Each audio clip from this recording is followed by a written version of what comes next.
Hey, who doesn't love beautiful gardens and flowers and all those fresh vegetables? Well, you know, it all starts with the soil. And a lot of people go, hey, my soil's not that great. So I'm going to show you how you can make your own soil with some really basic elements that I promise you will make your garden sing. The Garden Home Vlog is made possible by the following sponsors: Gilbert H. Wild & Son, Sun Patience, Arkansas Parks and Tourism, Ralston Family Farms, First Community Bank, and Crystal Bridges Museum of American Art. For more information, log on to pallensmith.com. Now back to P. Allen Smith and the Garden Home Vlog. Hey, welcome back to the show. Thanks for joining me. I just want to talk today a little bit about soil. I hear people rumble and grumble about their soil, and they always are almost competitive about how bad their soil is compared to the next person. One-upsmanship, as it were. But today we're going to talk about taking some elements, fundamental elements, and creating rich, delicious soil that your plants will absolutely thrive on. And I'm going to give you a simple little project where you can make some of your own compost. There are a lot of recipes out there for compost, but I just want to kind of cover the basics because I think that sometimes these things get a little too complicated. So this is really fundamental and well, we might even say elemental because you're using elements of water, oxygen, and just some basic things that you might have that you're disposing of presently that could be turned into something, well, akin to pure gold with regard to how your garden performs. So why don't we get started with this just basic concept of what goes into making good compost.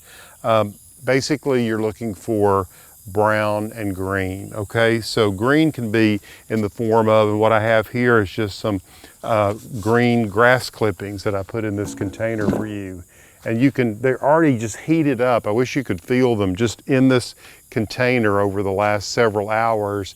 These are hot. I would say they're almost 90, maybe 100 degrees in temperature because they're already beginning to decompose.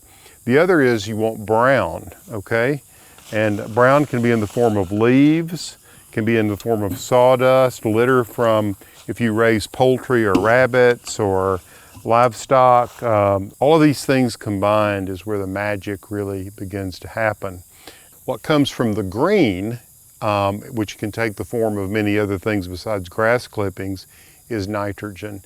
And to decompose the brown or the carbon, you need nitrogen. So bringing these two, carbon and nitrogen, again, very elemental here together, that's where that decomposition begins. It begins to heat up with the right amount of oxygen and then the right amount of water, again, basic elements. What you can do is you can turn your soil into something that looks like this. And this is some of the compost we made, and we have worked into the soil a little bit, but it shows how that soil will just break apart in your hands, and with that, you can grow just about anything you want.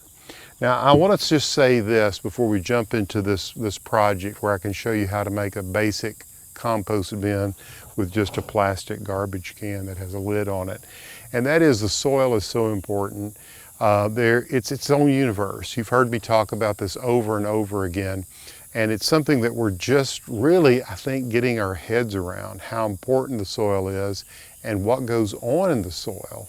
There are so many microbes that are at work that benefit the plants. And when you have that environment, that underground environment, as healthy and as active as it can possibly be, that's when you're going to get the healthiest plants, ones that will be the most resistant to stress and to pests and so forth. And that's why I think this starting at ground level, quite literally, with the soil is fundamentally important to be a good gardener and have success. So this plus this can equal this by just following a few basic steps. And what I want to do is start with just taking this plastic garbage can that I picked up at a discount store. It really just involves drilling holes in it. I mentioned to you that oxygen is very important. So we're going to drill some holes in here. And then this has a lid on it. You can see here we'll drill some holes and the top of the lid. You'll notice that this is one of the plastic containers that will actually lock down, and that's important, particularly if you're using some table scraps or kitchen scraps. I certainly don't recommend anything that has any fat or meat in it. We make vegetarian compost here. And what you can do is you can take your basic potato peels, tops of radishes or carrots, any of the root vegetables, peels of all kinds, apple peeling, whatever you have that is in the form of something that's fresh, that will be considered a green element that goes into your compost, okay? And what I like to do is layer it, and by having a little brown carbon, so you're like almost creating this parfait, and then you'll keep it moist. You'll receive oxygen through the holes, and then by turning it every once in a while, you'll begin to see this decomposition happen very quickly. There are also compost accelerators that you can buy that can enhance that microbial activity. I've used those before, and they really do work, so you can check those out and add to it. So why don't we get to work on getting these holes drilled into this. Very simple. Wear some safety glasses, I always recommend. And what I have here is a 1/2-inch drill bit. And what I'm going to do is from about the top here, I'd say 1/5, and then the 4/5 of this I'm going to drill holes in. It's just simply boring into them like this, about every 4 inches apart.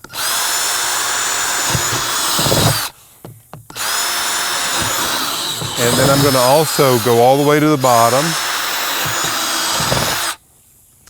And I'm going to repeat this across here 4 inches.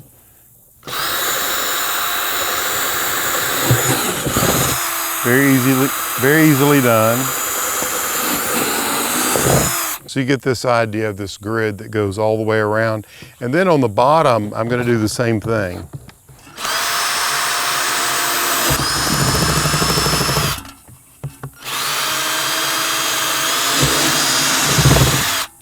So I'm just going to go around here and maybe a few in here, and that'll make sure that we end up with water not settling in the bottom of it, which is important. And then what I like to do is just set this up on a couple of bricks or so, and you can see I've just brought a few up here to show you. 3 is all you need.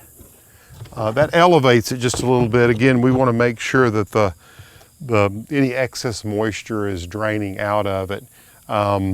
Rainwater is great. There's a lot of nitrogen, as you know, in rainwater. So this layering will occur, and then again, as I mentioned, you'll turn it. You can add the compost accelerator to it if you like. It's really as simple as that. I like to have 3 of these going at one time, and as the compost matures and is ready, you can pour it out onto the garden at the finished level and work it into the soil.